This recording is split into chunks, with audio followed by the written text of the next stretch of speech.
Hi, this is Dieter Bone for The Verge, and you're looking at the Motorola Atrix HD on AT&T.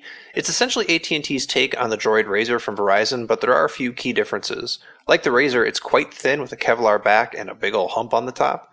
The Razr's sharp edges have been smoothed out here, though, which in my opinion makes for kind of a bland look, but I guess that is fitting with the Atrix line as a whole. It has a fairly large bezel around the screen, which is 4.5 inches diagonally. However, it's a 720p display using LCD instead of AMOLED, which means text is really sharp and viewing angles are pretty impressive. The Atrix HD is running Android 4.0, and actually Motorola has done a remarkable job holding itself back when it comes to software customizations. Like the Galaxy Nexus, it uses on-screen buttons for back, home, and multitasking, and most of the stock apps are pretty much completely untouched.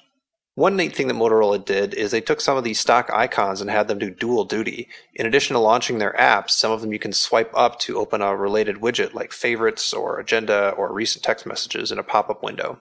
Motorola's Circles widget is also pretty neat. It shows the time, recent text messages, lets you toggle weather for different cities, and even shows battery life and data usage. Motorola also kept its best recent software innovation on board. It's called Smart Actions, and it lets you automate certain features of the phone based on your location, calendar entries, and more. Unlike the last two Atrices, Motorola hasn't kept the WebTop software for its Lapdock.